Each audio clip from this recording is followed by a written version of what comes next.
The one at the bottom of the pyramid, believe it or not, was Viracocha, foam of the sea. So you say, well, how could they build a pyramid in layers every 50 years, and the guy at the top be at the bottom, and the guy at the bottom be at the top? Well, of course, the first will be last, and the last will be first from the Bible. And this is what they're trying to tell us. In fact, there are tunnels connecting these levels together, so they put the top body at the bottom, and the bottom body at the top, again, to convey all these messages. And all of the treasures of Viracocha are contained in his tomb at Saipan in Peru. For example, the number of the super gods we saw earlier when we had the matrix 1, 1, 1, 1, 1, 2, 2, 2, 2, 2, 3, 3, 3, 3, 3, all the way down, and then at the bottom we had 1,366,560. That was on level 9 when we added up all of those cycles. Here we see we've got 9, the straps of the coffin are held together with 9, 9, 9, 9, 9, which again is a number of the super gods, which tells us that the men in Peru were, like Lord Paikal, a super god. And there is Viracocha Pachacamac, and that's a picture you saw briefly earlier on, with a bat mask over his face. Now the bat brought death. So, and he's got feathers on his head. So we have the bat mask and we have feathers on his head like Quetzalcoatl. Quetzalcoatl was the feathered snake. The feathers and the snake of Egypt, Tutankhamen, were the feathered snake of Mexico, Quetzalcoatl. Also the feathered snake of Peru. We have the same theme coming through, whereby the feathers epitomized the spirit in the sky, and the snake represented the body on earth, or the body on the ground. And if you look at all of the treasures from the tombs in Peru, we start to see all of the super science of the sun, I call it. Here we have the sun, with the north pole of the sun here. Don't forget the north pole. This north pole here goes around every 37 days, but the equator goes around every 26. And once we start doing the calculations, we can work out different cycles of the sun. And here we see the 4 sectors of the sun, the positive, negative, just as we have on here. These are all treasures from the tombs of the bat god, the god of death, the god of darkness, the solar wind. There's a solar wind, which we got from, this is from Mariner 2 spacecraft, this plot that we saw earlier. As the sun rotates, every 7 days we get 7 days positive radiation, negative radiation coming from the sun, 7 days positive, 7 days negative, 7 days positive. This was discovered by Mariner 2 spacecraft in 1962.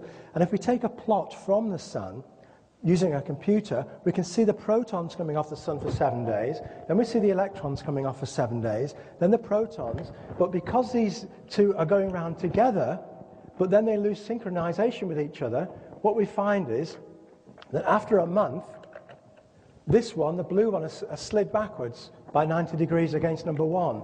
So as it's moving backwards, it's like a mixer, and we don't see field number 1, we see garbage. So that month, all we get is garbage. What we should get without the North Pole is 7 days negative radiation coming off the sun towards the Earth. Then as the positive sector goes by, we should get 7 days positive. Then as the sun spins around some more, we get 7 days negative, because the sun is spinning all the time and it takes 28 days to go around. But what we've seen is when we have a look at the interaction, is that because the North Pole slides through field number 1 during a month, what we saw was, as they both go round, this blue one is going backwards through field number 1. So during field number 1, the radiation goes through number 1 and stirs it up like a spoon. So the radiation coming off the sun is number 2, 3, 4. The next month we go through the next quadrant. The radiation coming off the sun is 1, 3, 4. The next month it's 1, 2, 4, and the next month it's 1, 2, 3. So we have 4 codes of radiation caused by these 4 fields. These are pieces of jewelry which show the sun carved into 4 sections. That's not very clear, but it's black, and white there. So they're trying to teach us what I call the super science of the sun. And if we now look at the picture of Lord Paikal, and we look at the small man with the hat, I call this guy here, because he was found in the tombs in Peru in Viracocha Pachacamac. There was two Viracochas, Viracocha and Viracocha Pachacamac, at different levels of the pyramid in Peru, at Saipan.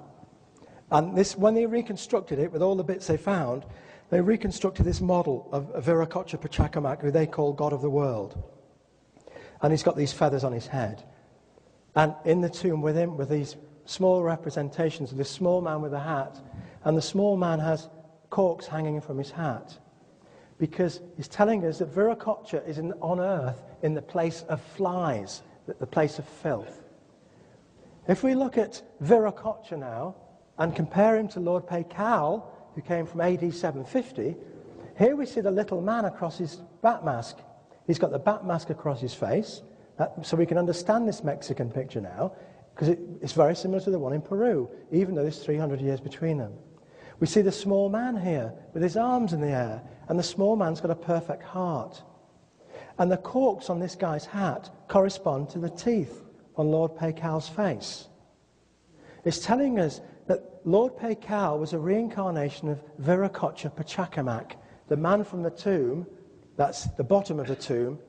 He was also a reincarnation of Viracocha, who came 200 years later from the top of the tomb. It's telling us it was the same guy.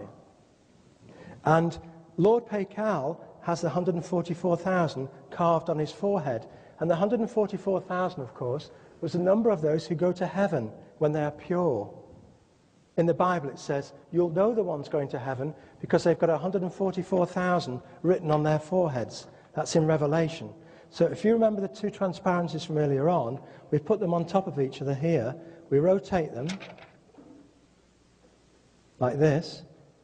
We saw the picture of the man with the bird on his head, which was there. And we saw the picture 1440, 1440 backwards, 00, 144,000. And the Bible says, you will know the ones going to heaven. They will have 144,000 written on their foreheads. That's what it says in the book of Revelation. You will know them when you meet them, the ones going to heaven.